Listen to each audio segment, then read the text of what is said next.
O Supremo Tribunal Federal retoma os trabalhos esta semana. Com o fim do recesso, a expectativa é que a Corte retome pautas importantes como a descriminalização do porte de drogas. Um outro destaque é a posse de Cristiano Zanin, marcada para a próxima quinta-feira como mais novo ministro da mais alta Corte de Justiça do nosso país. A gente vai ao vivo até Brasília conversar com o repórter Theo Cury, que tem as informações sobre esses assuntos que vão movimentar o semestre no Judiciário. Theo, boa noite.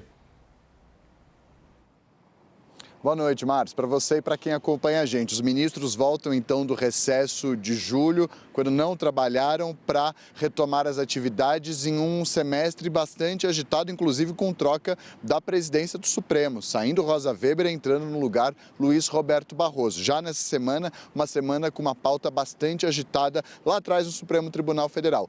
Posse de Cristiano Zanin como o mais novo ministro do STF, depois de ter sido indicado pelo presidente Lula, aprovado com folga tanto na CCJ quanto no plenário do Senado Federal, toma posse para ficar mais de 20 anos lá no STF, caso ele se aposente de maneira compulsória aos 75 anos. Também nessa semana, temas bastante importantes na área criminal e que têm uma repercussão importante para o país.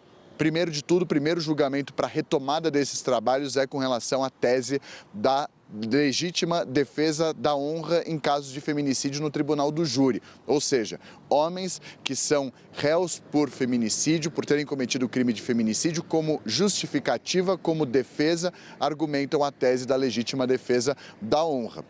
Um tema bastante polêmico que o Supremo Tribunal Federal já formou maioria, 6 votos para dizer o seguinte: isso não cola com o que prevê a Constituição Federal para a legítima defesa da honra. Outro tema relacionado a isso, com relação ao Tribunal do Júri, é a possibilidade que os ministros vão se debruçar de haver a possibilidade de revisão de uma decisão do Tribunal do Júri, mas em segunda instância, ou seja, o Tribunal do Júri absolveu uma pessoa, um réu, numa decisão em que todas as provas apontavam para o caminho contrário, pode existir a possibilidade de uma nova análise de um novo júri na segunda instância. Isso tudo vai ser debatido pelo Supremo, um tema bastante polêmico, com uma repercussão muito importante no dia a dia, porque o Tribunal do Júri é popular e tem um peso e uma influência importante.